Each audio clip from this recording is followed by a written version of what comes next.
අයිබෝවන් සුබෝදෑසනක්. අපස උසස් පෙළ විභාගයේ සඳහා පෙනී සිටින සිසු දරු දැරියන්ගේ දැනුම වර්ධනය කිරීම සඳහා ස්වාධීන රූපවාහිනී සේවය විසින් ගෙනෙනු ලබන තක්ෂිලාව අධ්‍යාපනික වැඩසටහනේ තවත් එක් වැඩසටහනක් සමගයි ඔබ මේ එක්ව සිටින්නේ. සුපුරුදු පරිදි මේ සඳහා සම්පත් දායකත්වයේ ශ්‍රී ලංකා මහා බැංකුව විසින් සපයන අතර එහිම බැංකු විදුපියස මගින් මෙහි සම්බන්ධීකරණ කටයුතු සිදු කරනු ලබනවා. අද දින අපේ මාතෘකාව වන්නේ ආර්ථික විද්‍යාවේ ඉතා වැදගත් ඒ වගේම මහ බැංකුවට ඉතාමත් සම්බන්ධ මාතෘකාවක් වන මුදල් ප්‍රතිපත්තිය පිළිබඳවයි. මේ සඳහා අපේ සිසු දරු දැරියන් දැනුවත් කරන්න අප මැදිරියට පැමිණ සිටිනවා ශ්‍රී ලංකා මහ බැංකුවේ ආර්ථික පර්යේෂණ දෙපාර්තමේන්තුවේ මුදල් හා බැංකු අංශයේ අර්ථශාස්ත්‍රඥ ආචාර්ය කසුන් පතරගේ මහතා. එතුමාව ඉතාමත් ගෞරවයෙන් අපේ මැදිරියට පිළිගනු ලබනවා. ආර්ථික කළමනාකරණයේදී සාරු ආර්ථික ප්‍රතිපත්ති වලට ඉතා වැදගත් තැනක් හිමි වෙනවා. මේ ප්‍රතිපත්තිය අතුරුනොත් මුදල් ප්‍රතිපත්තිය සුවිශේෂී. අපේ සාකච්ඡාවට ආරම්භයක් විදියට මම මුලින්ම කසුන් මහත්මයාගෙන් දැනගන්න කැමති මුදල් ප්‍රතිපත්තිය යනුවෙන් හඳුන්වන්නේ කවරක්ද කියලා. ඔව්. බොහොම ස්තුතියි චාමනි. අපි ලෝකයේ විවිධ රටවල් සලකලා බලනකොට ඒ රටවල් වල විවිධ හේතුන් නිසා ඒ රටවල් වල විවිධාකාර වෙනස්කම් තියෙනවා. උදාහරණයක් හැටියට ඒ රටවල් වල භූගෝලීය පිහිටීම, ඒවා අතීතයේ මුහුණ දීපු අත්දැකීම්, ඒවායේ තිබෙන සම්පත් ප්‍රමාණය, දේශපාලනික වටපිටාව ආදී මේ බොහෝ කරුණු නිසා මේ රටවල් විවිධ ආකාරයෙන් වෙනස් වෙනවා. මෙන්න මේ හේතු නිසාම ඒ රටවල් වල ආර්ථිකයනොත් විවිධාකාර වෙනස්කම් දක්වනවා. ඒක නිසා ඒ රටවල් වල තියෙන ආර්ථික අරමුණුත්, සාර්ව ආර්ථික අරමුණුත් යම් යම් වෙනස්කම් හැටියට වෙනස්කම් දකින්නට පුළුවන්. නමුත් අපි සාමාන්‍ය ලෙස ගත්තහම ලෝකයේ බොහෝ රටවල් වල සාර්ව ආර්ථික අරමුණු හැටියට අපිට මේ තිරයේ දැක්වෙන දේවල් නිරීක්ෂණය කරන්න පුළුවන්.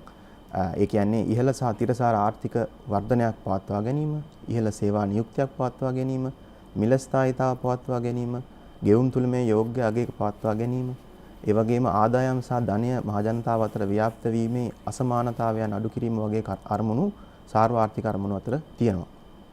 මේ අතරින් මිල ස්ථායීතාව පවත්වා ගැනීම සඳහා ක්‍රියාත්මක වන ප්‍රතිපත්ති වලට තමයි අපි මුදල් ප්‍රතිපත්ති හැටියට සාමාන්‍යයෙන් හඳුන්වන්නේ. ඉතින් මේ සාර්ව ආර්ථික ප්‍රතිපත්ති අතර මුදල් ප්‍රතිපත්තියට අමතරව තවත් තිබෙන සාර්ව ආර්ථික ප්‍රතිපත්ති තමයි රාජ්‍ය මූල්‍ය ප්‍රතිපත්තිය, ආදායම් ප්‍රතිපත්තිය, විනිමය අනුපාතික ප්‍රතිපත්තිය ආදිය. ඉතින් අපේ අද දවසේ මාතෘකාව වන මුදල් ප්‍රතිපත්තිය කියලා ගැන අපි සලකලා බැලුවොත් මුදල් ප්‍රතිපත්තිය කියලා අපි සාමාන්‍යයෙන් සලකන්නේ මිල ස්ථායීතාව පවත්වා ගැනීමේ අරමුණ ඇතිව මුදලෙහි පිරිවැය, ඒ කියන්නේ පොලි අනුපාතික සහ මුදල් ප්‍රමාණය, ඒ කියන්නේ ද්‍රවශීලතාවය, එහෙම නැත්නම් මුදල් සැපයීම මහ බැංකුවක් මගින් කළමනාකරණය කිරීමේ ක්‍රියාවලියට තමයි පොදු වශයෙන් මුදල් ප්‍රතිපත්තිය කියලා හඳුන්වන්නේ. ඔව්, එතුමා හොඳින් පැහැදිලි කළා මුදල් ප්‍රතිපත්තිය කියන්නේ කුමක්ද කියලා. මම කලිනුත් කිව්වා මහ බැංකුවට මේ මුදල් ප්‍රතිපත්තිය ඉතාමත් සම්බන්ධ වෙනවා. ඊළඟට මම ඔබතුමාගෙන් දැනගන්න කැමති මුදල් ප්‍රතිපත්තිය කොහොමද මහ බැංකුවේ අරමුණු අතර සම්බන්ධය වෙන්නේ කියලා. අපි දැන් කලින් කතා කරා වගේ එක් එක් රටවල් වල විවිධාකාර වෙනස්කම් තියෙනවා වගේම ඒ රටවල් වල මහ බැංකුව වල තිබෙන අරමුණුත් ඒ විදිහට යම් යම් ආකාරයකට වෙනස් වෙනවා. ඒ වගේම තමයි එකම රටක එක මහ බැංකුවක් ගත්තත් ඒ රටේ කාලයත් සමග එහි අරමුණු විකාශනය වීමට පුළුවන්. අපි ලෝකයේ තිබෙන මහ බැංකු සලකලා බැලුවොත්, එහෙම නැත්නම් ලෝකයේ මහ බැංකු වල පැවතිච්ච අරමුණු සලකලා බැලුවොත් ඒවා අතර තියෙන දේවල් අතර තියෙනවා මිල ස්ථායීතාව පවත්වා ගැනීම ඉතා වැදගත් අරමුණක් හැටියට දැනටත් අතීතයේත් පැවතිලා තිබෙනවා. ඒ වගේම තමයි ආර්ථික වෘත්තීය හා සේවා නියුක්තිය ඉහළ මට්ටමක පවත්වා ගැනීම, පොලි අනුපාතික වල ස්ථායීතාවය, මූල්‍ය පද්ධතියේ ස්ථායීතාවය, ඒ වගේම විනිමය අනුපාතික වල ස්ථායීතාවය පවත්වා ගැනීම වගේ අරමුණු මහ බැංකුව වල අරමුණු අතර තියෙනවා. අපි ශ්‍රී ලංකාවේ මහ බැංකුව සලකලා බැලුවොත් 1950 දී ශ්‍රී ලංකා මහ බැංකුව ස්ථාපිත කරන වෙලාවේ එහි අරමුණු කාණ්ඩ දෙකක් යටතේ තමයි තිබිලා තියෙන්නේ. ඒ අතර තියෙනවා ස්ථායීකරණ අරමුණු යටතේ මිල ස්ථායීතාව පවත්වා ගැනීමටත් විනිමය අනුපාතයේ ස්ථායීතාව පවත්වා ගැනීමත් අරමුණු අතර තිබුණා. ඒ එක්කම සංවර්ධනයේ මූලික වෙච්ච සංවර්ධන අරමුණු කීපයකුත් තිබිලා තියෙනවා. මේ අරමුණු අතරින් මේ විනිමය අනුපාතික මත පදනම් වෙච්ච විදියට තමයි ඒ කාලයේදී බොහෝ මහ බැංකු තමන්ගේ ආර්ථික ප්‍රතිපත්ති ක්‍රියාත්මක කරලා තියෙන්නේ. ඕගොල්ලෝ සමහර විට අහලා තියෙනවා ඇති මේ බ්‍රෙටන් වුඩ්ස් සිස්ටම් කියන මුදල් ප්‍රතිපත්තිය ක්‍රියාත්මක කිරීමේ ක්‍රමවේදය ගැන. මේ ක්‍රමයක් ඇත්තටම විනිමය අනුපාතයේ ස්ථායීතාවය මත පදනම් වෙච්ච ක්‍රමවේදයක්. ඇත්තටම 1970 විතර වෙනකන් ලෝකයේ ගොඩක් මහ බැංකු මේ බ්‍රෙටන් වුඩ්ස් සිස්ටම් කියන ක්‍රමය පදනම් කරගෙන තමයි තමන්ගේ මුදල් ප්‍රතිපත්තීන් ක්‍රියාත්මක කළේ. නමුත් ඔගොල්ලෝ දන්නවා මේ පහුගිය දශක කීපෙ එහෙම නැත්නම් පහුගිය අවුරුදු 50 වගේ කාලය ගත්තාම ලෝකය ගොඩාක් වෙනස් වෙච්ච කාලයක්. ලෝකයේ ඇතිවෙච්ච තාක්ෂණික දියුණුවීම් ඒ වගේම මුදල් ප්‍රතිපත්ති එහෙම නැත්නම් මූල්‍ය අංශේ ඇති වුණු නව්‍යකරණයන් ආදිය නිසා මහ බැංකු වල අරමුණුත් යම් යම් විකාශනය වීම වලට භාජනය වෙලා නව්‍යකරණය වෙලා තියෙනවා. ඒ අනුව වර්තමානයේදී බොහෝ මහ බැංකු වල ප්‍රධානතම අරමුණ හැටියට සලකන්නේ මිල ස්ථායීතාව පවත්වා ගැනීම. ඒකට හේතුව තමයි මේ අපි කලින් කතා කරපු වෙනත් සාර්ව ආර්ථික අරමුණු ළඟා කර ගැනීමටත් මේ මිල ස්ථායීතාව මගින් උත්තේජනයක් ලබා දීම. එතකොට අපි ශ්‍රී ලංකා මහ බැංකුව ගත්තත් එහි අරමුණු කාලයත් සමග විකාශන වෙලා තියෙනවා. වර්ෂ 2002 ඉඳලා ශ්‍රී ලංකා මහ බැංකුවේ ප්‍රධාන අරමුණු හැටියට අපි භාවිතා කරන්නේ ආර්ථික සහ මිල ස්ථායීතාව පවත්වා ගැනීමත් මූල්‍ය පද්ධතියේ ස්ථායීතාව පවත්වා ගැනීමත් කියන අරමුණු දෙකයි. අපි කෙටියෙන් මේ අරමුණු ගැන පොඩ්ඩක් සලකලා බලමු. පළමු කොට ආර්ථික සහ මිල ස්ථායීතාව පවත්වා ගැනීම. මොකක්ද මේ මිල ස්ථායීතාව කියලා කියන්නේ? අපි ආර්ථික විද්‍යාවේදී සාමාන්‍ය මිල ස්ථායීතාව කියන වචනයෙන් අදහස් කරන්නේ ආර්ථිකයේ සමස්ත මිල මට්ටම් වල වෙනස් වීම අඩු මට්ටමක තබාගෙන ඒ සමස්ත මිල මට්ටම ස්ථායී මට්ටමක පවත්වා ගැනීම තමයි මිල ස්ථායීතාව කියලා හඳුන්වන්නේ. එතකොට ආර්ථික ස්ථායීතාව කියලා සාමාන්‍යයෙන් හඳුන්වන්නේ ආර්ථික කටයුතු වලත් අර කියපු විදිහට දැඩි උච්චාවචනයක් නැතිව ස්ථාවර විදිහට ආර්ථික කටයුතු පැවැත්වීම. ඇත්තටම අපිට සාර්ව ආර්ථික දර්ශක එහෙම නැත්නම් සාර්ව ආර්ථික විචල්යයන් වන ආර්ථිකයේ වර්ධන වේගය, සේවා නියුක්තිය, විනිමය අනුපාතික ආදී මේ දර්ශක වලින් අපිට ආර්ථිකය කොහොමද හැසිරෙන්නේ කියලා අවබෝධයක් ලබා ගන්න පුළුවන්. ඉතින් අපි මිල මට්ටම ගැන සලකලා බැලුවොත් මිල මට්ටමේ ස්ථායීතාවය එහෙම නැත්නම් මිල ස්ථායීතාවය පවත්වා ගැනීම ආර්ථික ස්ථායීතාවයට ඉතා වැදගත් වෙනවා. උදාහරණයක් හැටියට අපි සලකලා බැලුවොත් මිල ඉතා ශීඝ්‍රයෙන් ඉහළ යන අවස්ථාවක්. එහෙම නැත්නම් අපි මේක ආර්ථික විද්‍යාවේ ඉහළ උද්දමනය අවස්ථාවක් හැටියට සලකනවා. ඒ වගේ අවස්ථාවක් සාමාන්‍ය පිළිගැනීම වෙන්නේ ආර්ථික විද්‍යාවේ සාමාන්‍ය පිළිගැනීම වෙන්නේ ආර්ථිකයට අහිතකරයි කියලා. ඒකට මොනවද තියෙන හේතු? අපි හිතමු යම් රටක අපි හිතමු උදාහරණයක් හැටියට ශ්‍රී ලංකාවේ කියලා දැඩි ශීඝ්‍ර උද්දමනයක් තියෙනවා. එතකොට මිල මට්ටම් සාමාන්‍ය මිල මට්ටම් ඉතා ශීඝ්‍රයෙන් ඉහළ යනවා. එහෙම වෙනකොට ජනතාවගේ ජීවන තත්ත්වය පහත වැටෙනවා. ඒකට හේතුව තමයි උදාහරණයක් හැටියට අපි අද දවසේ මිලදී ගන්න භාණ්ඩ හා සේවා වලට ගෙවන්න ඕන මුදල් ප්‍රමාණය එන්න වැඩි වෙනවා. එතකොට අපේ ආදායමුත් ඒ හා සමගම වැඩි වුණේ නැත්නම් අපිට හෙට දවසේ මිලදී ගන්න ඒ කියන්නේ අපිට පාවිච්චි කරන්න වෙන භාණ්ඩ හා සේවා ප්‍රමාණය අඩු වෙනවා. ඒ වගේම තමයි මේ තත්ත්වයක් යටතේ ඉතිරි කිරීම සහ ආයෝජන අධෛර්යමත් වෙනවා. ඒකට හේතුව තමයි අපි උදාහරණයක් හැටියට ඉතිරි කිරීම ගත්තොත් අපි ගමු ඉතිරි කිරීමේ ගිණුමක්. අපි මේ ගිණුමක ආයෝජනය කළා අපි යම් ආදායමක් යම් කාලයකට පසුව බලාපොරොත්තු වෙනවා. නමුත් ඉහළ උද්දමනයක් තියෙන වෙලාවක මේ ලැබෙන ආදායමේ වටිනාකම අඩු වෙනවා. මොකද ඒ කාලයේදී අපිට අර ලැබෙන નિયમિત ආදායමේ ඒ වටිනාකම නැති වෙනවා. මොකද මිල මට්ටම් ඉහළ ගිහිලා තියෙන නිසා. ඒක නිසා ආයෝජන අධෛර්යමත් වෙලා ඒ හරහා ආර්ථික වර්ධනයට අයහපත් බලපෑමක් ඇති කරනවා. ඒ වගේම තමයි ගෙවීම් මාධ්‍යයක් සහ වත්කම් පවත්වා ගැනීමේ මාධ්‍යයක් හැටියට මුදලට තියෙන වටිනාකම පිළිගැනීම අඩු වෙනවා. ඒ වගේම සාපේක්ෂ මිල වෙනස් වීම, ඒ කියන්නේ නිෂ්පාදකයන්ට තමන්ගේ විවිධ නිෂ්පාදන සඳහා වන සාපේක්ෂ මිල වෙනස් වීම අඳුනා ගැනීම අපහසු නිසා ආර්ථිකයේ සම්පත් බෙදා හැරීමත් අකාර්යක්ෂම වෙනවා. එතකොට මේ අපි කතා කරේ දැඩි උද්දමන අවස්ථාවක තියෙන අහිතකර ප්‍රතිඵල ගැන. උද්දමනයේ පමණක් නොවේ අවදමනයත් ඇත්තටම ආර්ථිකයට අහිතකරයි කියලා තමයි ආර්ථික විද්‍යාවේ සාමාන්‍ය පිළිගැනීම වෙන්නේ. අවදමනය කියලා අපි සාමාන්‍යයෙන් හඳුන්වන්නේ එතකොට දිගටම පවතින භාණ්ඩ හා සේවාවල මිල පහළ වැටීම. ඇයි අවදමනය අපි අහිතකරයි කියලා සලකන්නේ ආර්ථික වර්ධනයට? අපි හිතමු අපේ ආර්ථිකයේ මිල මට්ටම් ක්‍රමයෙන් දිගින් දිගටම පහළ වැටෙනවා කියලා. එතකොට අපි පාරිභෝගිකයන් හැටියට අපි අද දවසේ මොකක් හරි දෙයක් මිලදී ගන්න ගියොත් අපි හිතන්න පුළුවන් දෙයක් තමයි අපි මේක අද මිලදී ගන්න නැතුව අපි තව ටික දවසක් බලන් ඉමු. එතකොට මේක මිල මට්ටම අඩු වෙයි. එතකොට අපිට වැඩි වාසියක් ගන්න පුළුවන්. ඉතින් මෙන්න මේ වගේ තත්ත්වයක් තියෙනකොට නිෂ්පාදකයන්ගේ ඉල්ලුම නිෂ්පාදකයන්ට තමන්ගේ භාණ්ඩ හාසියාවල් තියෙන ඉල්ලුම අඩු වෙනවා. ඒක නිසා ඒ අය අධෛර්යමත් වෙලා ඒ තත්ත්වය ආර්ථික අවපාතයක් දක්වා වර්ධනය වෙන්න පුළුවන්. ඉතින් එන්නේ වගේ වටපිටාවක් ඇතුලේ සේවා වියුක්තිය ඉහළ යනවා. ඒ හරහා ආර්ථික අවපාතයක් ඇති වෙනවා. ඉතින් මේ උද්දමනය හෝ දැඩි උද්දමනය හෝ අවදමනය තුලින් නැතිවිය හැකි අයහපත් ආර්ථික බලපෑම් නැති කර ගැනීම නැත්නම් පාලනය කර ගැනීම සඳහා තමයි මිල ස්ථායීතාව වැදගත් වෙන්නේ. එතකොට මෙන්න මේ හේතු නිසා මිල ස්ථායීතාව ඉතා වැදගත් වෙනවා තිරසාර එහෙම නැත්නම් ස්ථාවර ආර්ථික වර්ධනයක් පවත්වා ගැනීමට. අපි දැන් මෙච්චරලා කතා කරේ ශ්‍රී ලංකා මහා බැංකුවේ අපි කතා කරපු අරමුණු දෙකෙන් එකක් වන ආර්ථික සහ මිල ස්ථායීතාව ගැන. එතකොට අපි දෙවන අරමුණ වන මූල්‍ය පද්ධති ස්ථායීතාව ගැන සලකලා බලමු. අපි ප්‍රථමයෙන්ම බලමු මොකද්ද මේ මූල්‍ය පද්ධතිය කියලා කියන්නේ කියලා. මූල්‍ය පද්ධතිය කියලා කියන්නේ මූල්‍ය ආයතන, ඒ කියන්නේ මහ බැංකුව, වාණිජ බැංකු, විශේෂිත බැංකු, ගෙවීම් හා පියවීම් පද්ධතිය, මූල්‍ය වෙළඳපොළවල්, මුදල් උපකරණ ආදී මේ සියලුම දේවල් වලින් සමන්විත එකිනෙක හා සම්බන්ධ පද්ධතියට තමයි මූල්‍ය පද්ධතිය කියලා කියන්නේ. එතකොට අපි මූල්‍ය පද්ධතියේ ස්ථායීතාව කියලා සාමාන්‍යයෙන් හඳුන්වන්නේ දැන් මේ තිරේ ඔයගොල්ලන්ට පේන විදිහට මූල්‍ය පද්ධතියට විවිධ අභ්‍යන්තර හා බාහිර කම්පන සඳහා ඔරොත්තු දීමේ හැකියාවක් තියෙනවා නම් අපි කියනවා ඒ මූල්‍ය පද්ධතිය ස්ථාවරයි, ස්ථායීතාවය තියෙනවා කියලා. එතකොට මිල ස්ථායීතාව ළඟා කර ගැනීමටත් මේ මූල්‍ය පද්ධතියේ ස්ථායීතාව ඉතාම වැදගත් වෙනවා. මොකද අපි මුදල් ප්‍රතිපත්තිය මගින් ගන්නා ක්‍රියාමාර්ග ආර්ථිකයට සම්ප්‍රේෂණය වෙන්නේ මේ මූල්‍ය පද්ධතිය හරහා නිසා.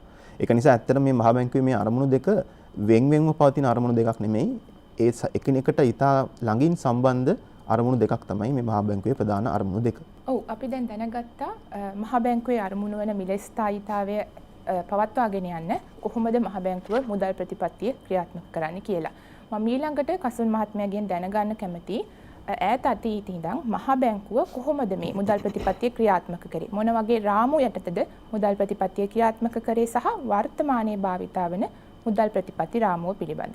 අපි කලින් සඳහන් කළා විවිධ රටවල් වල ආර්ථිකයන් ඒ රටවල් වල තියෙන විවිධ හේතු නිසා ගොඩක් වෙනස් වෙන්න පුළුවන් එකිනෙකට කියලා. ඉතින් ඒ වගේම තමයි මහ බැංකුව වලින් තමන්ගේ මුදල් ප්‍රතිපත්ති මෙහෙයීමේදී භාවිතා කරන මුදල් ප්‍රතිපත්ති රාමුත් රටවල් අතර බොහෝ වෙනස්කම් තියෙනවා. අපි අතීතයේ පැවතිච්ච සහ දැනටත් ලෝකයේ විවිධ රටවල් වල භාවිතා වෙන මුදල් ප්‍රතිපත්ති රාමු ගැන සලකලා බැලුවොත් ඒවා අතර තියෙන දේවල් තමයි ව්‍යවහාර මුදල් මණ්ඩල ක්‍රමයක් සමහර රටවල තියෙනවා. ඒක ඇත්තටම ලංකාවෙත් 1950ට ප්‍රථම ශ්‍රී ලංකා මහ බැංකුව ස්ථාපනය කරන්නට කලින් තිබිලා තියෙන මේ මූල ව්‍යවහාර මුදල් මණ්ඩල ක්‍රමයක්. එතකොට මේ ක්‍රමයේදී වෙන්නේ විනිමය අනුපාතය ස්ථාවර මට්ටමක පවත්වා ගැනීම මූලික කරගත්ත ක්‍රමයක් තමයි ව්‍යවහාර මුදල් මණ්ඩල ක්‍රමය. ඒකම විනිමය අනුපාතික ඉලක්ක කර ගැනීමත් ලෝකයේ දැනටත් සමහර රටවල් වල භාවිතා වෙන ආර්ථික මුදල් ප්‍රතිපත්ති රාමුවක්. උදාහරණ හැටියට සිංගප්පූරුව ඒ වගේම යුරෝපීය සංගමයේ නැති නමුත් යුරෝපයේ ඒ සංගමයේ සමග වෙළඳාම් කටයුතු වල නියත වෙන යුරෝපීය රටවල් වලත් සමහර රටවල් වලත් මේ ප්‍රතිපත්තිය ක්‍රියාත්මක වෙනවා. ඒ වගේම මුදල් සමස්ත ඉලක්කකරණය කියන ක්‍රමයේදී වෙන්නේ රටක ආර්ථිකයට තබා ගන්න ඕන කරන මුදල් සමස්තය මුදල් සැපයුම ගණනය කළා ඒ මුදල් සැපයීමේ වර්ධනය පවත්වා ගැනීමට අවශ්‍ය විදිහට තමයි මුදල් ප්‍රතිපත්තිය ක්‍රියාත්මක වෙන්නේ. ලෝකයේ දියුණු වෙමින් පවතින බොහෝ රටවල් වල මෑතක් වනතුරුත් ඇත්තටම දැනටත් සමහර රටවල් වල ගොඩක් වෙලාවට පාවිච්චි වෙන ක්‍රමවේදයක් තමයි මේ මුදල් සමස්ත ඉලක්කකරණය. තවත් සමහර රටවල බහුවිධ දර්ශක ඉලක්ක කිරීමක් සිද්ධ වෙනවා. ඒකෙදි වෙන්නේ දැන් මේ අපි අනිත් උදාහරණවල ගත්ත විදිහට එක දර්ශකයක් නැතිව සාර්ථක ආර්ථික දර්ශක කීපයක් ඉලක්ක කරගන්නවා. එතකොට ඒ දර්ශකවල ස්ථායීතාව තබා ගැනීමට තමයි මුදල් ප්‍රතිපත්තිය ක්‍රියාත්මක වෙන්නේ. ඒ වගේම ලෝකයේ දැනට අද වන විට ජනප්‍රිය වෙලා තියෙන මුදල් ප්‍රතිපත්ති රාමුවක් එහෙම නැත්නම් මුදල් ප්‍රතිපත්ති ක්‍රියාත්මක කිරීමේ උපාය මාර්ගයක් තමයි මේ උද්දමනයේ ඉලක්ක කිරීම කියන එක. ඒකෙදි වෙන්නේ උද්දමනයේ පවත්වා ගන්න ඕන අගයක් උද්දමනයට එහෙම නැත්නම් ඉලක්කයක් කලින් එකඟ වෙනවා ආර්ථික සමාජිකයන් අතර. එතකොට මහ බැංකුව විසින් ප්‍රතිපත්ති ක්‍රියාත්මක කරන්නේ මේ උද්දමන ඉලක්කය ඒ අවශ්‍ය මට්ටමේ තබා ගැනීම සඳහා තමයි ප්‍රතිපත්ති ක්‍රියාත්මක වෙන්නේ. ඇත්තටම මේ ක්‍රියාමාර්ගයේ භාවිතා කරන රටවල් වල යම් වෙනස්කම් තිබෙනවා. උදාහරණයක් ලෙස සමහර රටවල් දැඩි උද්දමන ඉලක්කකරණයක් භාවිතා කරනවා.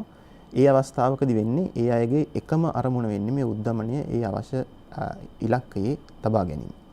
නමුත් තවත් සමහර රටවල් නම්‍යශීලී උද්දමන ඉලක්කකරණයක් භාවිතා කරනවා. ඒ අවස්ථාවේදී උද්දමන ඉලක්කය ඉතා වැදගත් වෙන අතරතුරම තවත් සාර්වාර්ථික ඉලක්ක ඒ රටවල් වලට තියෙනවා. මේ විදිහට උද්දමන ඉලක්කකරණය දැනට ලෝකයේ භාවිතා වෙන රටවල් හැටියට උදාහරණ හැටියට අපිට ගන්න පුළුවන් එක්සත් රාජධානිය, නවසීලන්තය, ඒ වගේම යුරෝපීය සංගමය, ඒ වගේම එක්සත් ජනපදයත් යම් තාක් දුරකට මේ ක්‍රමය භාවිතා කරනවා කියලා සලකන්න පුළුවන්.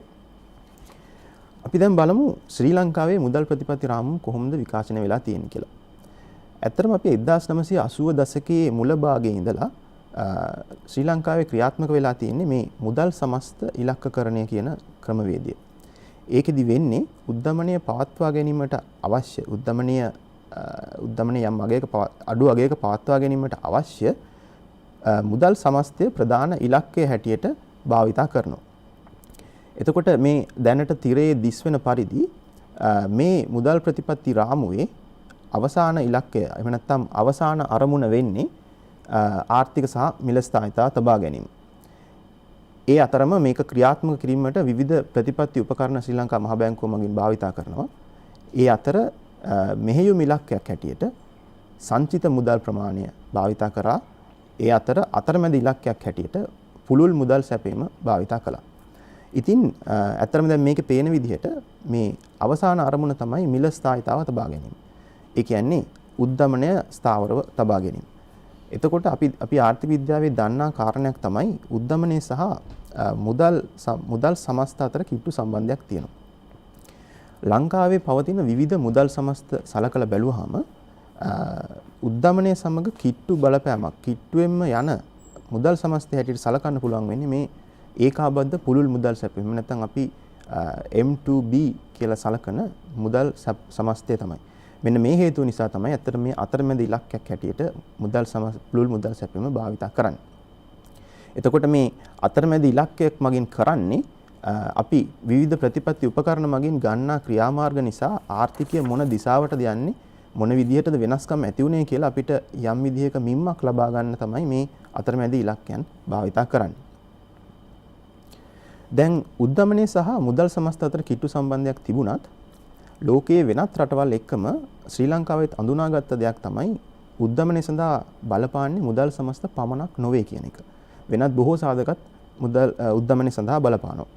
මේ අතරින් ප්‍රධානම දෙයක් තමයි ජනතාව ආර්ථිකය සහ රටේ මිල තත්ත්වයන් පිළිබඳ ඇති අපේක්ෂාවන්. එතකොට මෙන්න මේ වගේ උද්දමනය කෙරෙහි මුදල් සමස්ත මත පමණක් නැතුව වෙනත් සාධකත් බලපාන නිසා බොහෝ රටවල් එක්කම ශ්‍රී ලංකාවෙත් මුදල් ප්‍රතිපත්ති රාමුව නම්‍යශීලී උද්දමන ඉලක්කකරණයක් වෙත ක්‍රමක්‍රමයෙන් 2015 ඉඳලා ගමන් කිරීම ආරම්භ කරලා තියෙනවා. එතකොට 2015 වසරේ ඉතර ඉඳලා ලංකාවේ භාවිතා වුණේ යම් තරමකින් වැඩි දියුණු කරන ලද මුදල් ප්‍රතිපත්ති රාමුව. මේ රාමුව ඇත්තටම తాවකාලික ප්‍රතිපත්ති රාමුවක් හැටියට හඳුන්වන්න පුළුවන්. ඒකෙදී නම්‍යශීලී උද්දමන ඉලක්කකරණයේත් මුදල් සමස්ත ඉලක්කකරණයේත් කියන ක්‍රමවේද දෙකේම ලක්ෂණ දකින්නට තිබ්බා. මේ ක්‍රමවේදයේදී මෙහෙයුම් ඉලක්කය ලෙස බරිත සාමාන්‍ය ඒක්ෂණ මුදල් අනුපාතිකය අපි මේ ගැන මේ ඒක්ෂණ මුදල් අනුපාතිකය ගැන ඉදිරියේදීත් කතා කරනවා. මේක තමයි මෙහෙයුම් ඉලක්කය හැටියට භාවිතා වුණේ. ඒ වගේම අතරමැදි දර්ශක විචල්යක් ලෙස පුළුල් මුදල් සැපීම භාවිතා වුණා. අපි අද වර්තමානයේදී ලංකාවේ භාවිතා වෙන මුදල් ප්‍රතිපත්තිය සලකලා බැලුවොත් එහෙම ශ්‍රී ලංකා මහ බැංකුව තමන්ගේ මුදල් ප්‍රතිපත්තිය නම්‍යශීලී උද්දමන ඉලක්කකරණය රාමුවකට අනුකූලවයි ක්‍රියාත්මක කරන්නේ. එතකොට මේ මුදල් ප්‍රතිපත්ති රාමුවේ ශ්‍රී ලංකා මහ බැංකුවට තියෙනවා මැදි කාලයේදී මිල ස්ථායීතාව ළඟා කර ගැනීමේ අරමුණක්. ඒකෙන් කියවෙන්නේ මැදි කාලයේදී උද්දමනය 4% සිට 6 පමණ අගයක. ඒ කියන්නේ මැද තනි ඉලක්කමක පවත්වා ගැනීමේ අරමුණක් තියෙනවා. නමුත් ඒ එක්කම ආර්ථිකයේ මූර්තාංශයේ ස්ථායීතාවයත් විනිමය අනුපාතික වල නම්‍යශීලීතාවය පවත්වා ගැනීමත් ඉතා වැදගත් අරමුණු හැටියට පාවිච්චි වෙනවා. මේ මුදල් ප්‍රතිපත්ති රාමුවේ ඉතා වැදගත් අංගයක් තමයි ඉදිරි දැක්මකින් යුතුව කටයුතු කිරීම. ඒ නිසාම ඉදිරි කාලයේදී ආර්ථිකයේ වෙන්න පුළුවන් වෙනස්කම් පුරෝකථනය කිරීම ඉතා වැදගත් මේ දැනට පවතින මුදල් ප්‍රතිපත්ති රාමුවට. ඉතින් මෙන්න මේ නිසා ශ්‍රී ලංකා මහ බැංකුව මේ කාර්යය ඉටු කර ගැනීමට කාලීන දත්ත මත පදනම් වෙච්ච පුරෝකථනයේ ප්‍රතිපත්ති විශ්ලේෂණ පද්ධතියක්. එහෙම නැත්නම් අපි මේකේ ඉංග්‍රීසි නම වන Forecasting and Policy Analysis System කියන එක කෙටි කරලා FPAS system එකක් භාවිතා කරනවා.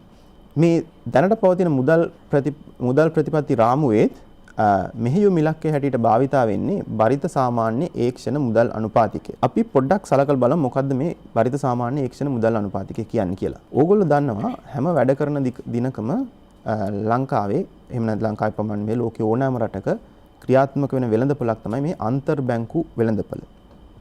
මේ අන්තර් බැංකු වෙළඳපොළ හරහා තමයි බැංකු තමන්ගේ දෛනික කටයුතු සඳහා අවශ්‍ය මුදල් සපයා ගන්න. හැම බැංකුවක්ම හැම දවසකම වැඩ කරන දවසකම උදේ ගණනය කරනවා තමන්ගේ දෛනික කටයුතු වලට අවශ්‍ය මුදල් ප්‍රමාණය. ඉතින් මෙහෙම ගණනය කරපු මුදල් ප්‍රමාණය ගත්තාම සමහර බැංකු වලට මුදල් හිඟයකුත් සමහර බැංකු වලට අතිරික්තයකුත් තියෙන්න පුළුවන්. එතකොට මේ බැංකු මේ අන්තර් බැංකු වෙළඳපොළට ඇවිල්ලා මේ මුදල් හුවමාරු කරගන්නවා එක් දින ගනුදෙනු හැටියට. ඒ කියන්නේ පහුවෙනිදා නැවත පියවන එකඟතාවයේ ඇතුව අපකර මුකුත් භාවිතා නොවි ණය ගනුදෙනු වලින් ඒ අයගේ මුදල් අවශ්‍යතා සපුරා ගන්නවා. ඉතින් මෙන්න මේ අන්තර් බැංකු වෙළඳපොලේ ඔය විදිහට හුවමාරු වෙන ණය ගනුදෙනු වල පොලි අනුපාතවල බරිත සාමාන්‍යයට තමයි අපි බරිත සාමාන්‍ය ඒක්ෂණ මුදල් අනුපාතිකය හැටියට හඳුන්වන්නේ. එතකොට දැනට පවතින මුදල් ප්‍රතිපත්ති රාමුව යටතේ උද්දමනය 4%ක පමණ පරාසය තබා ගන්න අවශ්‍ය කරන බරිත මෙහෙයුම් සාමාන්‍ය ඒක්ෂණ මුදල් අනුපාතිකය ඒ අවශ්‍ය අගයේ පවත්වා ගැනීමට තමයි ශ්‍රී ලංකා මහ බැංකුව තමන්ගේ පොලි අනුපාතික හසුරවන්නේ. දැන් මේ මුදල් ප්‍රතිපත්ති රාමුව යටතේ උද්දමන ඉලක්කයට දැඩි වටිනාකමක් තිබුණත් වෙනත් ආර්ථික ප්‍රමුඛතාවයන්ුත් සමහර අවස්ථාවල ප්‍රමුඛ විදිහට ගන්නවා.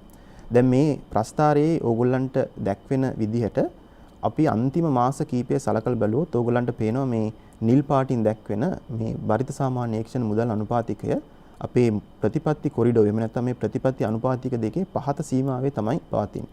ඇත්තටම මේ තත්වයට හේතු වෙලා තියෙන්නේ අපි මේ පහුගිය කාලේ ලංකාවේ ඇති වුණු ලංකාව වුණන්නේ ලෝකයේම මුහුණ දීපු කොවිඩ් වසංගත තත්වය නිසා ආර්ථිකය යලි නගා සිටුවීමේ අරමුණ ඇතුව විවිධ ප්‍රතිපත්ති මහ බැංකුව මගින් ක්‍රියාත්මක කරන්න ලැබුවා. එතකොට මෙන්න මේ ප්‍රතිපත්තිවල ප්‍රතිඵලයක් හැටියට තමයි මේ විදිහට මේ බරිත සාමාන්‍ය ඒක්ෂණ මුදල් අනුපාතිකය මේ විදිහට හැසිරලා තියෙන්නේ. ඔව්. එතුමා හොඳින් පැහැදිලි කරා මහ බැංකුව කොහොමද මේ මුදල් ප්‍රතිපත්ති රාමුව යටතේ මුදල් ප්‍රතිපත්තිය ක්‍රියාත්මක කරන්නේ කියලා. එහිදී පැන නැගුණු ඉතා වැදගත් දෙයක් තමයි මුදල් සැපයුම නැත්නම් ආර්ථිකයේ දෙන මුදල් ප්‍රමාණය. බොහෝ දුරට සාකච්ඡා වෙන කරුණක් තමයි රටේ ආර්ථික වර්ධනයට සාපේක්ෂව කොයි ප්‍රමාණයකින්ද මේ මුදල් ප්‍රමාණය රටේ මුදල් ප්‍රමාණය වැඩි වෙන්න ඕන කියන එක. මම ඊළඟට ඔබතුමාගෙන් දැනගන්න කැමති ආර්ථිකයක මුදල් සැපයුම මොන මට්ටමේද තියෙන්න ඕන කියන දේ. ඔව්. අපි ආර්ථික විද්‍යාවේ ඉගෙන ගන්න කාරණයක් තමයි මුදල් ස්ථාවර අනුපාතයකින් සංසරණය වෙනවා කියන එක. එහෙම නැත්නම් මුදලේ ප්‍රවේගය කෙටි කාලයේදී ස්ථාවරයි නියත අගයක් ගන්නවා කියන එක. එහෙම ගත්තොත් අපි අවශ්‍ය ප්‍රමාණයට වඩා ආර්ථිකයට මුදල් සැපයුවොත් ජනතාව අතර ඒගොල්ලන්ට අවශ්‍ය ප්‍රමාණයට වඩා මුදල් තියෙනවා. එතකොට ඒගොල්ලෝ භාණ්ඩ හා සේවා වැඩි වශයෙන් මිලදී ගැනීමට පෙළඹෙනවා. හැබැයි මේ විදිහට භාණ්ඩ හා සේවා වැඩි වශයෙන් මිලදී ගැනීමට පෙළඹීම හරහා ඉල්ලුමක් භාණ්ඩ හා සේවා වලට තියෙන ඉල්ලුම වැඩි වුණාට කෙටි කාලයේදී නිෂ්පාදකයන්ට තමන්ගේ භාණ්ඩ හා සේවා ප්‍රමාණය ඒකේ සැපයුම ඒ විදිහට ඉහළ දමන්න අමාරුයි. ඉතින් මෙන්න මේ වගේ තත්ත්වයක් ඇති වුණොත් වෙන්න පුළුවන් දෙයක් තමයි භාණ්ඩා සේවාවල මිල ඉහළ යනවා. ඒ කියන්නේ අපි ආර්ථිකයට ඇත්තටම අවශ්‍ය ප්‍රමාණයට වඩා වැඩියෙන් මුදල් තිබුණොත් ඒක උද්දමනය ඇති වෙන්න බලපාන්න පුළුවන්. අපි මේ දැන් තිරේ දැක්වෙන පරිදි මේ සම්බන්ධතාවය හඳුනා ගන්න ආර්ථික විද්‍යාවේ භාවිතා වෙන න්‍යායක් භාවිතා කරන්න පුළුවන්. ඒ තමයි මුදල් ප්‍රමාණවාදය. එහෙම නැත්නම් MV = PT කියන සමීකරණය මගින් කියවෙන ජනප්‍රිය වෙලා තියෙන මුදල් සමීකරණය. මේ සමීකරණයේ M අකුරෙන් කියවෙන්නේ මුදල් සැපයුම, V කියන්නේ මුදලේ සංසරණ ප්‍රවේගය. ඒකෙන් අදහස් වෙන්නේ යම් මුදල් ඒකකයක් ගත්තාම කිසියම් කාලයක් ඇතුළතදී ගනුදෙනු සඳහා ඒක භාවිතා වෙන වාර ගණන කියන දේ. P අකුරෙන් හැඳින්වෙන්නේ මිල මට්ටම, T අකුරෙන් හැඳින්වෙන්නේ ආර්ථිකයේ මූර්ත ආර්ථිකයේ ගනුදෙනු ප්‍රමාණය. ඒක ඇත්තටම මූර්ත ආර්ථිකය කොච්චර ක්‍රියාකාරීද කියන දේ කියවෙන මිම්මක්. සමහර අවස්ථාවල ඔයගොල්ලෝ දැකලා ඇති මේ T අකුර වෙනුවට Y අකුර භාවිතා කරන අවස්ථාත් තියෙනවා. ඉතින් මේ මුදල් ප්‍රමාණවාදයේ මගින් කියන්නේ මුදල් තොගය සහ පොදු මිල මට්ටම් අතර අනුලෝම සම්බන්ධයක් තියෙනවා කියන එක. අපි ආපවර සමීකරණයට ගිහිල්ලා බැලුවොත් දැන් මේකෙන් කියවෙන්නේ මේ M සහ P අතර අනුලෝම සම්බන්ධයක් තියෙනවා කියන එක. එතකොට අපිට මේ සමීකරණය දිහා බලලා හිතන්න පුළුවන් දෙයක් තමයි එහෙම වෙන්න නම් මේ V සහ T කියන අගයන් නියතව තියෙන්න ඕනේ. ඇත්තටම මේ කාරණා දෙක මුදල් ප්‍රමාණවාදයේ තියෙන උපකල්පන දෙකක්. ඒ කියන්නේ මුදලේ සංසරණ ප්‍රවේගයත් ආර්ථිකයේ නිමවුම් ප්‍රමාණයත්, ඒ කියන්නේ මූර්ත ආර්ථිකයේ ක්‍රියාකාරීත්වයත් කෙටි කාලයේදී නොවෙනස්ව තියෙනවා කියන එක මේ මුදල් ප්‍රමාණවාදයේ තියෙන උපකල්පන දෙකක්. එතකොට අපිට මේ මුදල් ප්‍රමාණවාදයේ භාවිතා කරලා පෙන්වන්න පුළුවන් කොහොමද මුදල් සැපයීම වැඩි වුණොත් ඒක උද්දමනය වෙත උද්දමනය ඇතිවීමට හේතුව වෙන්නේ කියලා. අපි උදාහරණයක් අරගෙන බලමු. අපි ආර්ථිකයේ අවස්ථා දෙකක් ගමු. පළවෙනි අවස්ථාවේදී අපි ගන්නවා තිබෙන මුදල් ප්‍රමාණය 1500යි.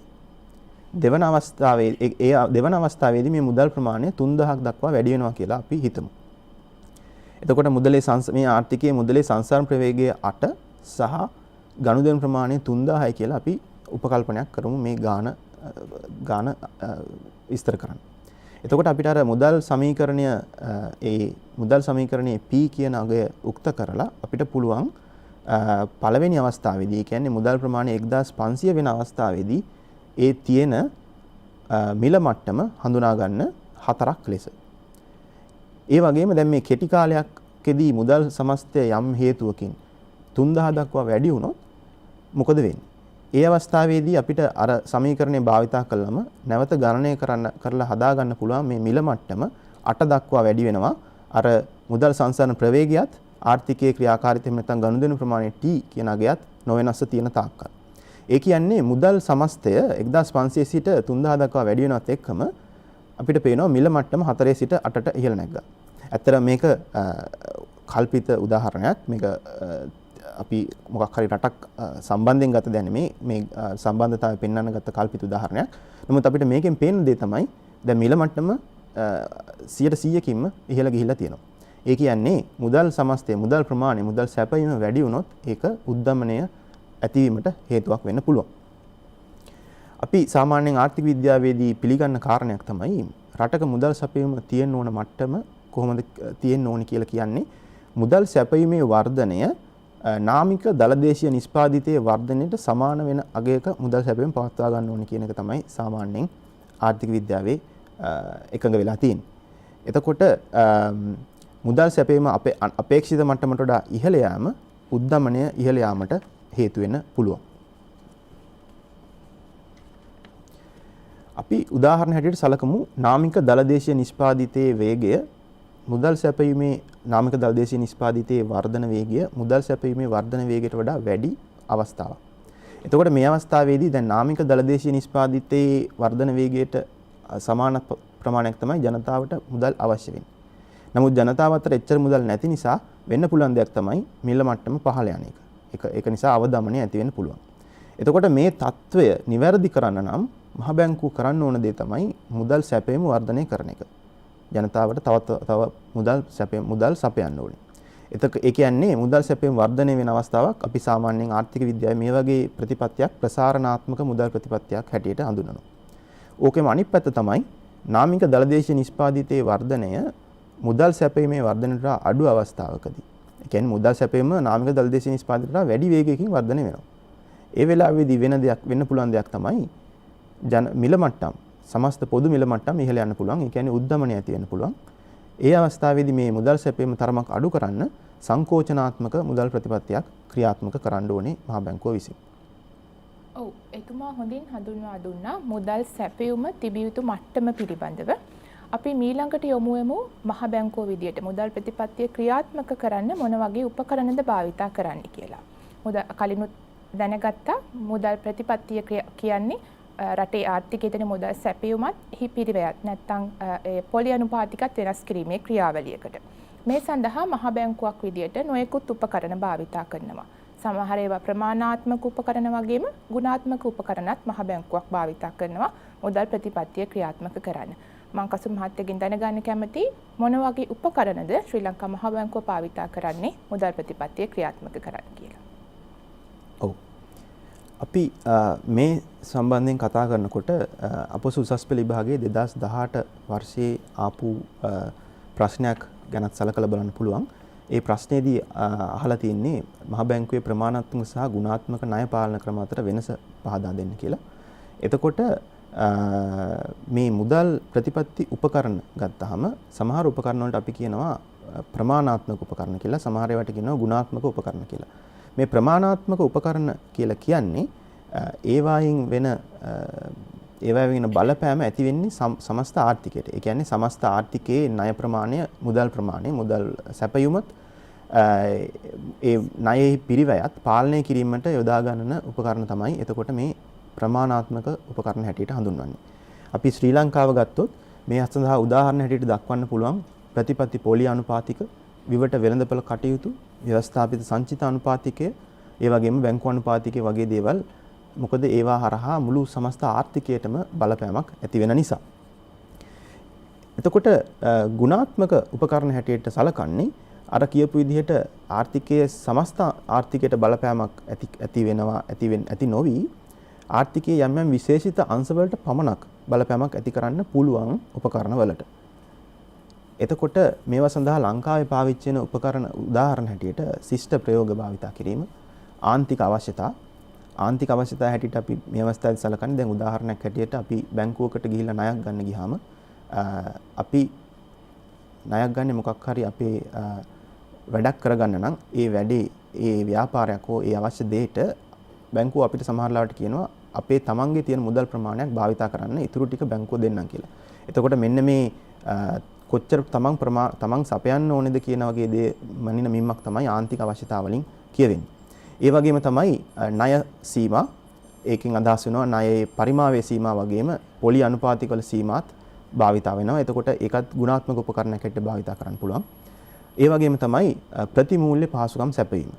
දැන් මේ ප්‍රතිමූල්‍ය පහසුකම් සැපයීම උදාහරණයක් හැටියට ගත්තොත් ඕගොල්ලෝ ශ්‍රී ලංකා මහා බැංකුවේ ප්‍රතිපත්ති වල හැසිරීම පහුගිය දවස්වල නිරීක්ෂණය කළා නම් ඕගොල්ලොත් සමහරට දකින්න ඇති මේ සුළු හා මධ්‍ය පරිමාණ ව්‍යවසායකයන් අරමුණු කරගෙන ප්‍රතිමූල්‍ය පහසුකම් ශ්‍රී ලංකා මහා බැංකුව හඳුන්වා දුන්නා කියලා. එතකොට මේ අවස්ථාවේදී උනේ ශ්‍රී ලංකා මහා බැංකුව නිරීක්ෂණය කළා දැන් මේ COVID-19 වසංගතය නිසා ආර්ථික කටයුතු වලට ඇතිවෙච්ච අපහසුතාවය හේතු කොටගෙන මේ සුළු හා මධ්‍ය පරිමාණ කර්මාන්තකරුවන්ට එහෙම නැත්නම් සුළු හා මධ්‍ය පරිමාණ ව්‍යවසායකයන්ට දැඩි අපහසුතාවයක් ඇති වුණා. ඒ අයට තමන්ගේ ආදායම් ලැබුණේ නැහැ. ඒක නිසා එයාට තමන්ගේ වියදම් පියවා ගැනීමට අපහසු වුණා. මෙන්න මේ தත්ත්වය යටතේ ඒ අයට උපකාරයක් හැටියට ඒ අයට උපකාරයක් හැටියට තමයි මේ ප්‍රතිමූල්‍ය පහසුකම් සුළු හා මධ්‍ය පරිමාණ අංශවලට විශේෂිත විදිහට හඳුන්වලා දුන්නේ. එතකොට ඒ හරහා අරමුණු කරපු දේ තමයි ඒ ප්‍රතිමූල්‍ය පහසුකම්. ඇත්තට මේ ප්‍රතිමූල්‍ය පහසුකමක් කියලා කියන්නේ අපි ශ්‍රී ලංකා මහා බැංකුව බැංකු පද්ධතියට මුදල් ලබා දෙනවා. ඒ මුදල් භාවිතා කරලා මූර්තාංශයට ණය ලබා දෙන්න කියන අරමුණ ඇතුව. එතකොට මේ පහුගිය අවස්ථාවේදී උනේ අපි මහා බැංකුව කිව්වා මේ මුදල් භාවිතා කරලා ණය දෙන්න මේ සුළු හා මධ්‍ය පරිමාණ ව්‍යවසායකයන්ට කියන එක. එතකොට ඒ හරහා අපි අපේක්ෂා කළේ ඒ ව්‍යවසායකයන්ගේ ව්‍යාපාර කටයුතු යථා තත්ත්වයට පත්වී ආර්ථිකයත් නැවත යථා තත්ත්වයට පත්වීම තමයි අපේ අරමුණ උනේ. එතකොට අපි මේ උපකරණ ගැන දැන් මඳ වශයෙන් විග්‍රහ කරලා බලමු. අපි පළවෙනියටම ගමු ප්‍රතිපත්ති පොලි අනුපාතික ගැන. ශ්‍රී ලංකා මහ බැංකුවේ ප්‍රධාන ප්‍රතිපත්ති පොලි අනුපාතික දෙකක් තියෙනවා. ඒ තමයි නිත්‍ය තැන්පතු පහසුකම් අනුපාතිකය සහ නිත්‍ය ණය පහසුකම් අනුපාතිකය. නිත්‍ය තැන්පතු පහසුකම් අනුපාතිකය කියලා කියන්නේ අපි අර කලින් කතා කරපු අන්තර් බැංකු වෙළඳපොලේ අපි පහසුකමක් ලබා දීලා තියෙනවා බැංකු වලට වෙනත් බැංකුවකට යන්නේ නැතුව මහ බැංකුවට ඇවිල්ලා මහ බැංකුවේ මුදල් තැන්පත් කරන්න පුළුවන්. ඒ වගේම තමයි නිත්‍ය ණය පහසුකම යටතේ මහ බැංකුවෙන් මුදල් ණයට ලබා ගන්න පුළුවන්.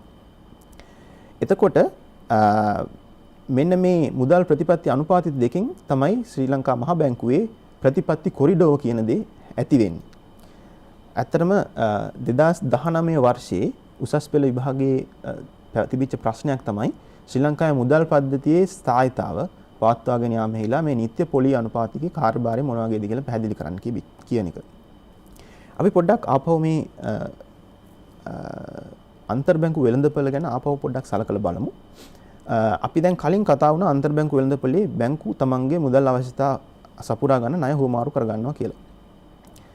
දැන් අපි දැන් මේ අවස්ථාවේදී මේ නිත්‍ය තැන්පතු පහසුකම් අනුපාතිකයේ පවතින්නේ 4.5ක් හැටියට නිත්‍ය ණය පහසුකම් අනුපාතිකයේ තියෙන්නේ 5.5ක් හැටියට. ඒ කියන්නේ වර්තමාන තත්ත්වය.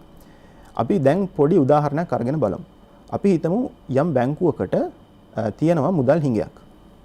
එතකොට ඒ බැංකුව කියනවා මුදල් අතිරික්තයක් තියෙන කෙනෙකුට මම කැමති ණයට ගන්න සමාවෙන් මම කැමති ණයට ගන්න 104ක පොලියක් ගෙවලා. ඒ කියන්නේ මේ හිඟ කෙනා කියනවා අතිරික්තයක් තියෙන කෙනාට මං 104ක් දෙන්නම් කියලා. එතකොට අර මුදල් අතිරික්තයක් තියෙන කෙනාට මේ 104ට ඒ බැංකුවට ණය දෙනවට වඩා එයාට වාසිසහගතයි ශ්‍රී ලංකා මහ බැංකුවේ තැන්පතු අනුපාතිකයේ 4.5ක් දෙන නිසා ඒ තැන්පතු අනුපාතිකය පාවිච්චි කරන එක. එතකොට ඕගොල්ලන්ට මේක මේ විදිහට කල්පනා කරලා බලුවම තේරුම් ගන්න පුළුවන් වෙයි මේ අන්තර් බැංකු වෙළඳපොලේ ණය පොලි වලට අවමාගයක් එතකොට මේ නිත්‍ය තැන්පතු පහසුකම නිසා ලැබෙනවා.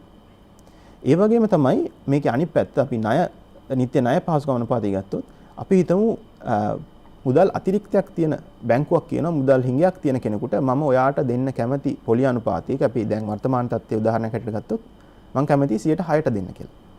නමුත් ඒ අවස්ථාවේදී මේ මුදල් හිඟයක් තියෙන කෙනාට පුළුවන් 106ට බැංකුවෙන් අර කියපු අතිරික්ත බැංකුවෙන් ගන්නේ නැතුව 5.5ට ශ්‍රී ලංකා මහ බැංකුවෙන් ඒ ප්‍රමාණය සපුරා ගන්න.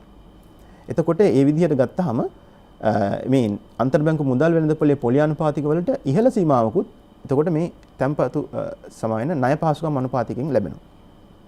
එතකොට මේ තැන්පතු මේ පොලි අනුපාතික දෙක නිසා අන්තර් බැංකු වෙළඳපොලේ මුදල් ණය පොලි අනුපාතික වලට යම් සීමාවක් පැනනවා. ඒවා එහි විචලනය යම් තරමකින් සීමා වෙනවා. ඇත්තට මෙන්න මේ தත්ත්වය තමයි මේ මුදල් පද්ධතියේ ස්ථායීතාවයට ඉදා වැදගත් වෙන්නේ. අපි උදාහරණයක් ගමු.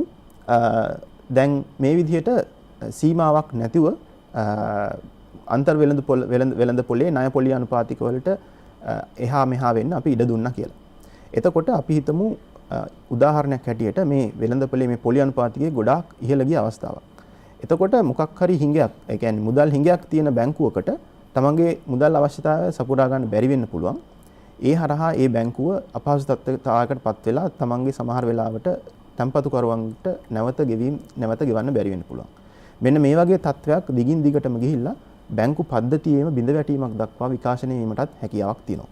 ඉතින් අන්න ඒ නිසා මේ මුදල් පද්ධතියේ ස්ථායීතාව පවත්වා ගැනීමට මේ ප්‍රතිපත්ති කොරිඩෝරේ හැසිරීම ඉතාම වැදගත්. ඒ වගේම තමයි ශ්‍රී ලංකා මහ බැංකුවට මේ මුදල් ප්‍රතිපත්ති කොරිඩෝරේ වෙනස් වීම හරහා අපි ආර්ථිකයට අපිට ඉඟි කරන්න පුළුවන් මුදල් ප්‍රතිපත්තිය මොන දිශානතියකටද ගමන් කරන්න කියලා. අපි උදාහරණයක් හැටියට ගත්තොත් අපි හිතමු දිගු කාලයක් තිස්සේ මුදල් ප්‍රතිපත්ති අනුපාතික මේ ප්‍රතිපත්ති පොලි අනුපාතික නොවෙනස්ව තිබිලා තියෙනවා. ඊට පස්සේ ඒ ප්‍රතිපත්ති පොලි අනුපාතික අඩු කරපු අවස්ථාවක් ගත්තොත් එතකොට ඒ ක්‍රියාවෙන් ආර්ථිකයට ඇඟ වෙන දෙයක් තමයි ශ්‍රී ලංකා මහ බැංකුව ලිහිල් මුදල් ප්‍රතිපත්තියක් දක්වා ගමන් කරනවා කියන එක. එතකොට මේ මුදල් මේ ප්‍රතිපත්ති පොලි අනුපාතික වලට අමතරව තවත් ප්‍රතිපත්ති උපකරණයක් තමයි විවට වෙළඳපොළ කටයුතු කියලා කියන්නේ. ඒ කියන්නේ විවෘත වෙළඳපොළ කටයුතු. මේකෙදි වෙන්නේ ශ්‍රී ලංකා මහ බැංකුව විවෘත වෙළඳපොලේ රජයේ සුරකුම්පත් විකිණීම හෝ මිලදී ගැනීම. බලමු මෙහෙම කරාම මොකද වෙන්නේ කියලා. උදාහරණයක් හැටියට බලමු මහ බැංකුව රජයේ සුරකුම්පත් වාණිජ බැංකුව වලට විවෘත වෙළඳපොලේ විකුණන අවස්ථාවක්, කලවි කරන අවස්ථාවක්. එතකොට ඒ අවස්ථාවේදී වෙන්නේ මහ බැංකුව සුරකුම්පත් බැංකු පද්ධතියට ලබා දීලා බැංකු පද්ධතියේ තියෙන මුදල් ප්‍රමාණය නැත්නම් රුපියල් ප්‍රමාණයක් මහ බැංකුව තුලට ලබා ගන්නවා. එතකොට මෙන්න මේ අවස්ථාවේදී බැංකු පද්ධතියේ තියෙන ද්‍රවශීලතාවය අඩු වෙනවා. බැංකු වාණිජ බැංකු වල තියෙන අතිරික්ත සංචිත ප්‍රමාණය අඩු වෙනවා. ඒ හා සමගම මුදල් සැපයීම අඩු වීමට ඒක බලපාන්න පුළුවන්. ඒ වගේම තමයි මහ බැංකුව රජයේ සුරකුම්පත් වාණිජ බැංකු වලට බැංකු වලින් මිලදී ගත්තොත් ඒ අවස්ථාවේදී වෙන්නේ මහ බැංකුව විසින් එතකොට රුපියල් ප්‍රමාණයක් බැංකු පද්ධතියට ලබා දෙනවා. කියන්නේ බැංකු වල ද්‍රවශීලතාවය ඉහළ යනවා. ඒ හරහා මුදල් සැපයීම වැඩි වෙනවා. එතකොට මේ විවට වෙළඳපොළ කටයුතු මේ විදිහට කෙරෙන්නේ ඇත්තටම මහ බැංකුව විසින් හැමදාම ගණනය කරනවා බැංකු පද්ධතියේ තියෙන ද්‍රවශීලතාව මොකක්ද කියන ද්‍රවශීලතා අතිරික්තයක්ද ද්‍රවශීලතා හිඟයක්ද කියන එක ගණන් කරනවා. ඒ ගණනය කරලා ඒ ප්‍රමාණය නිවැරදි කිරීමට තමයි මේ විවට වෙළඳපොළ කටයුතු සිදු කරන්නේ. මේක ඇත්තටම සිදු කරන්නේ තරඟකාරී වෙන්දේසි ක්‍රමයක් යටතේ. ඒක සමහර විට එක් දින පදනමක් මත වෙන්න පුළුවන්. ඒ කියන්නේ මේ ද්‍රවශීලතා හිඟේ හෝ අතිරික්තය මහ බැංකුව අඳුනා ගන්නව නම් තියෙන්නේ එක දවසක් පමණයි කියලා. ඒ අය එක් දින පදනම මත වෙන්දේසියක් කරනවා. එක් දින පදනම මත ගනුදෙනු කරනවා. ඒ වගේම මේක වෙන්න පුළුවන් කෙටි කාලයක්. එහෙම නැත්නම් සතියක් වගේ පොඩි කාලයකට වෙන්නත් පුළුවන්. එහෙමත් නැත්නම් ස්ථිර පදනම යටතේ දිගු කාලයක් තිස්සේ පවතින ද්‍රවශීලතා වෙනසක් නිවැරදි කිරීමට ස්ථිර පදනම යටතේ විවට වෙළඳපොළ කටයුතු කරන්නත් පුළුවන්. දැන් මේ අපි අන්තිමටම කතා කරපු මේ දිගු කාලයක් තිස්සේ පවතින ද්‍රවශීලතා හිඟයක් හෝ අතිරික්තයක් තියෙනවා නම් මහා බැංකුවට තවත් උපකරණයක් තියෙනවා ව්‍යවස්ථාපිත සංචිත උපකරණ සංචිත අවශ්‍යතාවය කියන එක. නැත්නම් Statutory Reserve Ratio SRR කියන උපකරණය. මේකෙන් කියවෙන්නේ බැංකු මගින් බැංකු වලින් බැංකු වල තියෙන තැන්පතු වලින් යම් ප්‍රතිශතයක් මහ බැංකුවේ තියාගන්න ඕනේ කියලා නියම කරලා තියෙන එක. අපි උදාහරණයක් හැටියට ගමු බැංකු වලින් 100 ඒගොල්ලන්ගේ තියෙන තැන්පතු වලින් 10%ක් මහ බැංකුවේ තැන්පත් කරන්න ඕනේ කියලා. එතකොට එහෙම කරාම වෙන්නේ බැංකු තමන්ගේ බැංකු දැන් සාමාන්‍යයෙන් බැංකු කරන්නේ තැන්පතු අරගෙන ඒවා භාවිතා කරලා ආර්ථිකයට ණය ලබා දෙන එක. එතකොට මේ තැන්පතු වලින් යම් කොටසක් මහ බැංකුවේ තැන්පත් කරාම ඒ අයට ණය දීමට ඇති හැකියාව යම් පමණකට අඩු වෙනවා. එතකොට මේක නිසා ඇත්තට මේ උපකරණය අපි ශ්‍රී ලංකා මහ බැංකුව මතින් භාවිතා කරන්නේ ණය සැපීම පාලනය කරන්නටයි. අපි බලමු උදාහරණයකට ව්‍යවස්ථාපිත සංචිත ඉහළ දැම්ම කියලා මහ බැංකුව විසින්. එතකොට ඒ අවස්ථාවේදී වෙන්නේ මොකද්ද? බැංකුව වලින් ඒ අය ශ්‍රී ලංකා මහ බැංකුවේ තියාගන්න ඕන ප්‍රමාණය තැන්පතු ප්‍රමාණය ඉහළ යනවා. ඒ කියන්නේ ඒ අයට ණය දෙන්න ඉතුරු වෙන තැන්පතු ප්‍රමාණය අඩු වීම නිසා මුදල් සැපයීමත් ණය ප්‍රමාණයත් අඩු වෙන්න පුළුවන්. ඒ වගේම තමයි ව්‍යවස්ථාපිත සංචිත අවශ්‍යතාවය පහළ දැම්මොත් ඒ අවස්ථාවේදී වෙන්නේ බැංකුව වලට වැඩිපුර තැන්පතු ප්‍රමාණයක් වැඩිපුර ද්‍රවශීලතාවයක් ඒ අයට ලැබෙනවා. එතකොට ඒක භාවිතා කරලා ඒ අයට පුළුවන් වැඩි ණය ප්‍රමාණයක් ආර්ථිකයට ලබා දීලා මුදල් සැපයීම ඉහළ දමන්න. ඇත්තටම අපි COVID-19 වසංගත කාලයේදී කරපු තවත් ප්‍රතිපත්ති ක්‍රියාමාර්ගයක් තමයි මේ සංචිත අවස්ථාව පහළ දැමීම. අපි ඇත්තට මේක 103ක පමණ විශාල අගයකින් පහළ දමලා තියෙනවා මේ අවුරුද්ද ඇතුළත. එතකොට මේ හරහා අරමුණු කරපු දේ තමයි බැංකු පද්ධතියේ ද්‍රවශීලතාවය ඉහළ ගිහිල්ලා ඒ අය මේ වැඩි වෙච්ච ද්‍රවශීලතාවය මූර්ත අංශයට ණය දීමට එහෙම නැත්නම් දැන් අපහසුතාවයට පත් වෙලා තියෙන ව්‍යාපාර වලට ණය දීමට මේ වැඩි වෙච්ච ද්‍රවශීලතාවය භාවිතා කරයි කියන අරමුණ ඇතුව තමයි මේ ක්‍රියාමාර්ගය අපි ගත්තේ. අපි දැන් මේ කතා වෙච්ච වචනයක් තමයි ද්‍රවශීලතාවය කියන එක. අපි පොඩ්ඩක් සලකලා බලමු කොහොමද මේ ද්‍රවශීලතාවයේ ආර්ථිකය නිර්මාණය වෙන්නේ කියලා. ඇත්තටම ද්‍රවශීලතාවයේ ආර්ථිකය ඇති වෙන්නේ මහ බැංකුව රජය හෝ බැංකු පද්ධතියේ එක්ක කරන ගනුදෙනුවකදී තමයි මේ ද්‍රවශීලතාවය නිර්මාණය වෙන්නේ. අපි උදාහරණයක් හැටියට රජය විසින් රාජ්‍ය සුරකුම්පත් නිකුත් කරන අවස්ථාවකදී ප්‍රාථමික වෙළඳපොලෙන් මහ බැංකුව මේවා මිලදී ගත්තොත් අපි ඇත්තටම අලුතෙන් මුදල් ප්‍රමාණයක් ආර්ථිකයට නිකුත් කරනවා. මහ බැංකුව අලුත් මුදල් ප්‍රමාණයක් ආර්ථිකයට නිකුත් කරනවා. අපි සාමාන්‍ය ව්‍යවහාරයේදී මේ වගේ අවස්ථාවක් ගැන කතා වෙනවා. මුදල් අච්චු ගන්නවා කියලා සාමාන්‍ය ව්‍යවහාරයේදී කියන වගේ අවස්ථාවක් මේ වෙන්නේ. එතකොට ඒ වෙලාවේදී ආර්ථිකයේ එහෙම නැත්නම් දේශීය වෙළඳපොලේ තියෙන රුපියල් ප්‍රමාණය වැඩි වීම හරහා රුපියල් ද්‍රවශීලතාවය ඉහළ යනවා.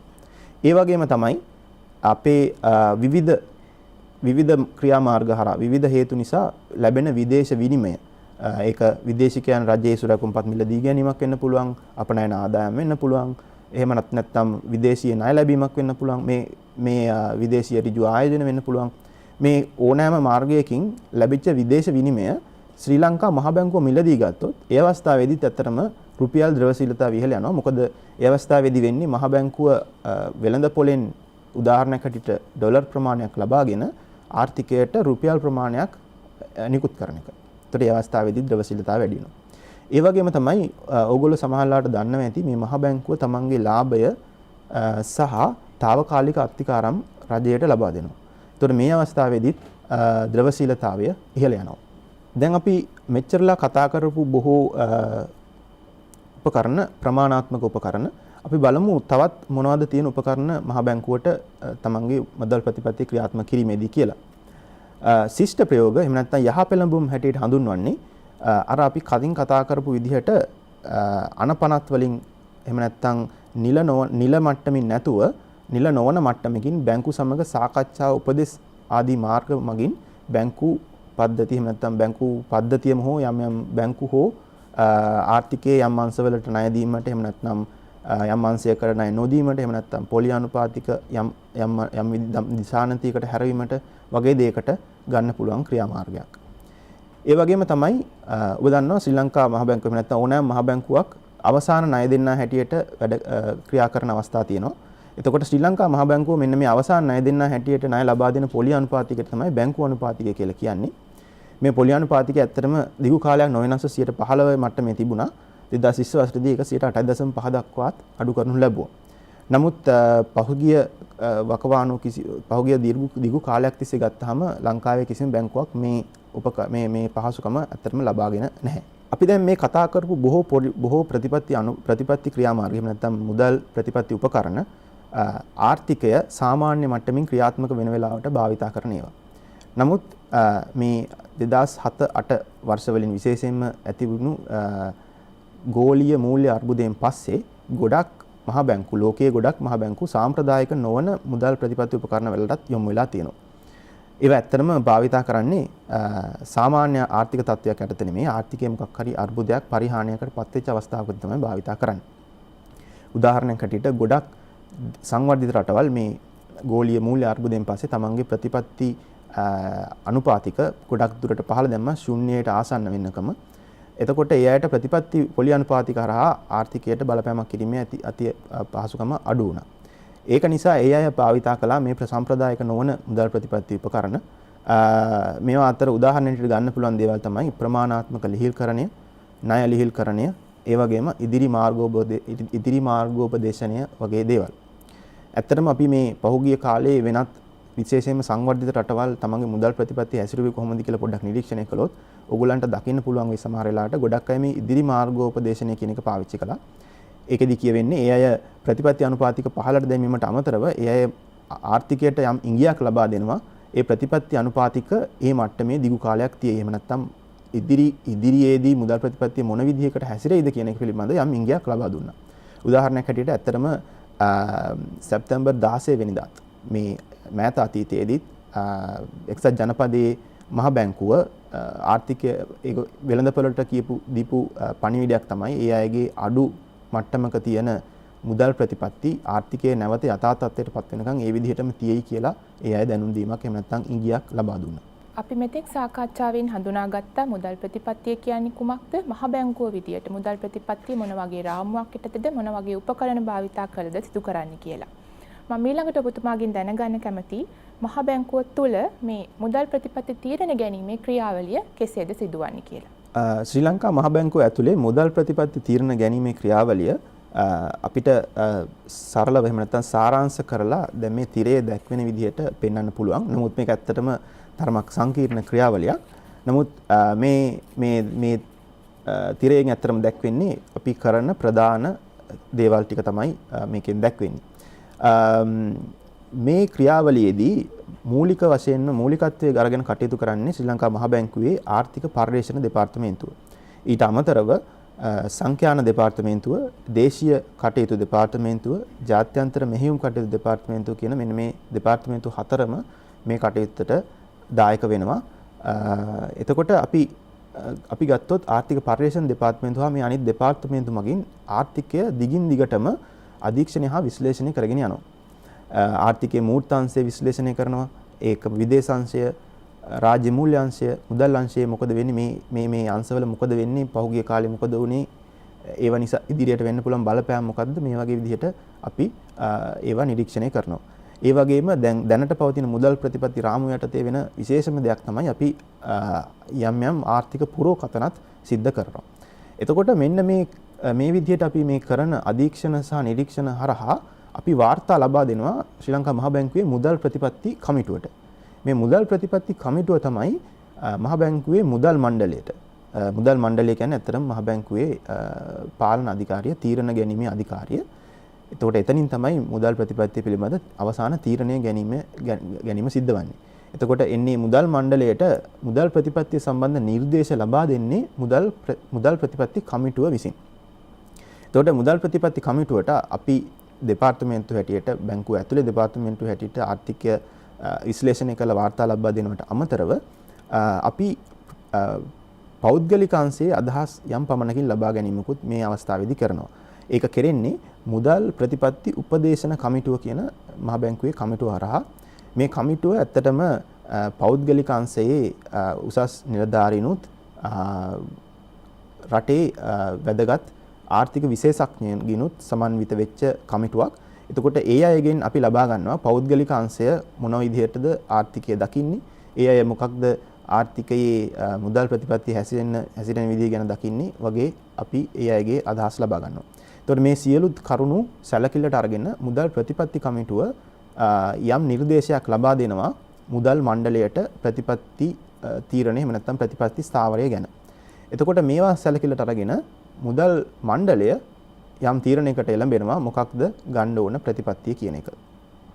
එතනින් පස්සේ වෙන්නේ අතර මේ මුදල් ප්‍රතිපත්ති තීරණය ගත්තට පස්සේ අපි ඒක සාමාන්‍ය ජනතාවටත් සියලු දෙනාට දැනුම් දෙනවා පුවත්පත් නිවේදන හා මාධ්‍ය සාකච්ඡා හරහා. ඊට පස්සේ මේකේ මෙහෙයුම් කටයුතු ප්‍රතිපත්ති ක්‍රියාත්මක කිරීම සිද්ධ වෙන්නේ දේශීය මෙහෙයුම් කටයුතු හා අනෙකුත් මෙහෙයුම් දෙපාර්තමේන්තු හරහා මේ කටයුත්ත දිගටම සිද්ධ වෙනවා. ඇත්තටම මේක චක්‍රාකාරව සිද්ධ වෙන ක්‍රියාවලියක්. දැන් මේ විදිහට අපි මේ මුදල් ප්‍රතිපත්ති තීරණය අරගත්තට පස්සේ අපි නැවතත් අර නිරීක්ෂණ අධීක්ෂණ ක්‍රියාවලිය දිගින් දිගට කරගෙන යනවා. ආපහු මේ චක්‍රය නැවත පටන් ගන්නවා ටික දවසකට පස්සේ. එතකොට දැනට අවුරුද්දකට 8 වතාවක් මේ විදිහට මුදල් ප්‍රතිපත්ති තීරණ ගැනීමේ මේ චක්‍රීය ක්‍රියාවලිය සිද්ධ වෙනවා. ඔව්, ඒ පැහැදිලි කිරීමත් සමග අද දිනට නියමිත කාලය අවසන් වීගෙන යන්නේ. මම මුලින්ම ස්තුතිවන්ත වෙනවා ආචාර්ය කසුන් පතිරගේ මහතාට අප මැදිරියට පැමිණිලා අපේ සිසුදරු දරියන් දැනුවත් කිරීම සම්බන්ධයෙන්. දෙවනුව ස්වාධීන රූපවාහිනී සේවයේ කාර්ය මණ්ඩලයටත් බැංකු විදුපිලිසේ කාර්ය මණ්ඩලයටත් ස්තුතිවන්ත වෙනවා මේ වැඩසටහන සම්බන්ධීකරණයෙන් දායක වීම සම්බන්ධයෙන්. අවසාන වශයෙන් මෙවර අප උසස් පෙළ විභාගයට පෙනී සිටින සිසුදරු දරියන්ට ඔවුන්ගේ කඩඉම විශිෂ්ට ලෙස ජයග්‍රහණය කරන්න ශක්තිය ධෛර්යය ලැබෙන කියලා ප්‍රාර්ථනා කරමින් අපි මේ වැඩසටහන නිමා කරනවා. ඔබ සැමට සුබ දවසක්. ආයුබෝවන්.